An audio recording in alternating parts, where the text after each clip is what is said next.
All right, we're back here again with another recap from our latest episode with Chris Buttenham with Reins, and this was an awesome conversation. I want to take 10 minutes or so just to talk about what this guy's about and kind of my thoughts on where it comes from and where it can go. So Chris Buttenham is he's an entrepreneur, right, by trade. He loves building businesses, and his latest venture is this software company, but it's really designed to help small service businesses, implement incentive and bonus structures, most notably profit sharing and phantom equity for their key employees. What a cool concept, because this stuff I feel like is really foreign to a lot of people. And until you reach a certain point in your business where you can afford high-powered attorneys and things like that, most of this stuff isn't talked about, and it's not even really considered as an option in your industry or in your business. But it really is accessible, and his company is making it even more accessible. Anyway, it was a great conversation, really knowledgeable guy, and I kind of want to take it in the direction of key employees, what they are, and why incentive programs may be a viable option moving forward. It could be all the way down the line, right, to folks that are standing in between you and maybe your ability to go home at 5 p.m., That's a good way to put it. And we've got a lot of listeners, a big audience that's in the home service space, that's in skilled trades in general, service, commercial service, home service, all that kind of stuff. And I think they know better than anybody kind of what you're talking about, right? Because, all the way down to the front line, we even have some of these technicians that are just A players, right? That we call A players that we can't live without. Yeah. Right. I've got a couple in my company. I can tell you that right now, and it's imperative that we don't lose these people. Key employees are exactly that, right? They're key to your business. You don't want to lose them. I'm hard fought to say that you can't live without them, because you can. At the end of the day, you can. And I think that's an important reminder in business. Listen, you may not want to, but if one of your key employees up and left the business one day, yeah, man, it would suck. It would be a really shitty day. But I don't want you to think that you'd be completely toast, right? There's always somebody else that you'll be able to find to fill those shoes. May not be as good, may take a while. You might have to do it yourself for a little bit, but at the end of the day, just because you do lose a key employee, it don't mean that you're going to be out of business, right? So just an important reminder there. So anyway, what Chris and I talked about was, how this software can kind of simplify this kind of stuff for business owners and really make them aware of what exists out there for key employees. So like phantom stock, phantom equity, for instance, there's so many different ways to work this, but at the end of the day, really what it means is, it's a piece of paper that says that upon a major event in the business, that an employee is going to get X percent, of that of the business, usually a sale, right? So phantom stock could say that they have to be employed with the company at the time of sale, but once the company sells, if they're still a part of it, they're going to get 1.5% of the earnings from the sale. Now, there's a whole lot of ways to work that: before taxes, after taxes, all of that kind of stuff, and a lot of levers to pull. They could be vesting. You could do it a whole bunch of different ways.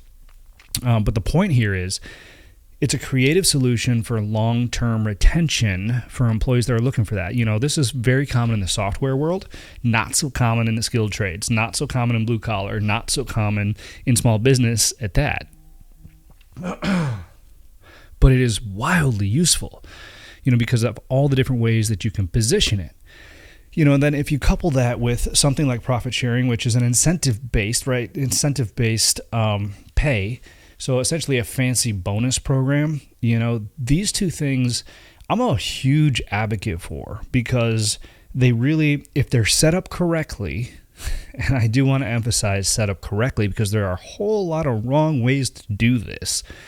If they're set up correctly, they can drive the results that you want from your employees and really ultimately drive the future that you want for your business. Right? You just have to make sure that it's set up correctly. You're not eating too much into your profits. You're not giving someone too much or giving someone not enough, right? Because sometimes bonus programs can be incredibly complex and just not super lucrative. Or they can be too lucrative, but also too complex, right? And the problem with it being complex is that no one's going to drive to a result if they don't understand how to get there. Right. So the challenge here, and we did talk about this as well, is how do you simplify that? How do you keep it in front of them? Right. Like in the example of phantom equity, if you have somebody sign a piece of paper and say, hey, upon the sale of the business, you're going to get 5%, even if it's as high as 5%. Right. You sign that and stick it in a drawer somewhere.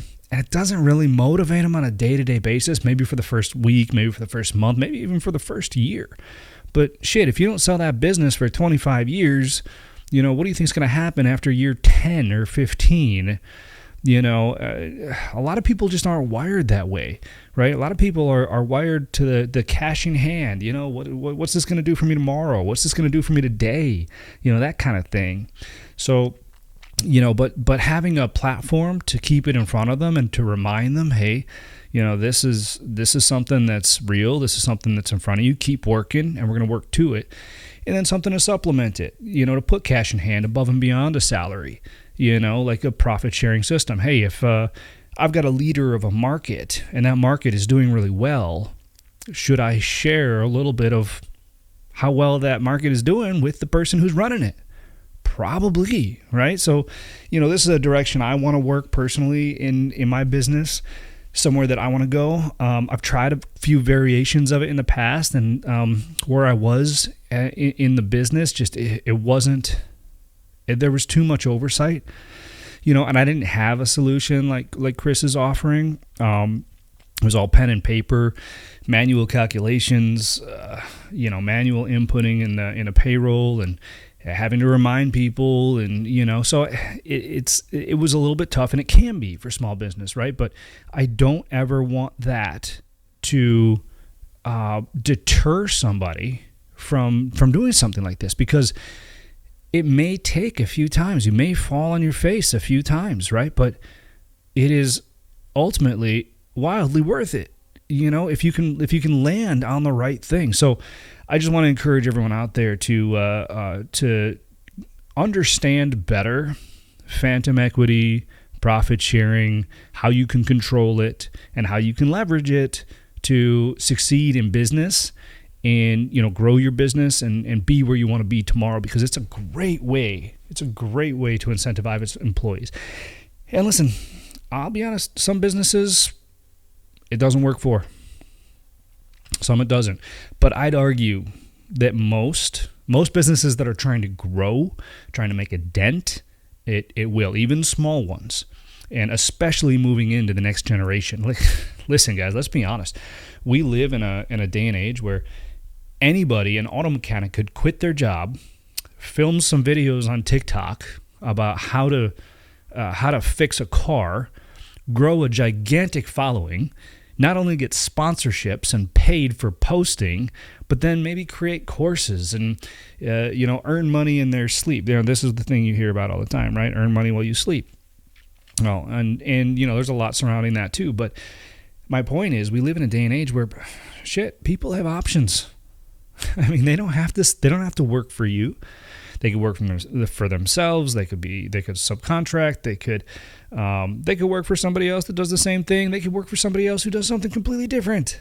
I've lost employees in my business, that fix restaurant equipment or HVAC to go start a gym, or to go work in just a completely different industry, mortgage. I had somebody, a lead installer, leave to go work in the mortgage industry. This is what we're up against, guys. And so, our job as entrepreneurs, as business owners, as leaders, is to find ways to create win-win solutions. That's what it boils down to. We win, our employees win, our customers win. That's how everybody wins. That's how we move forward, you know? And listen, if it was easy, everybody would do it, right? It's not. It's not easy. So anyway, those are just my thoughts, few thoughts on that episode. Definitely check it out. We talk all about that and a little bit about his platform and how it can create visibility and how it can help structure some of this stuff in a simpler way than we're used to. So definitely check it out. It's worth it. See you in the next one.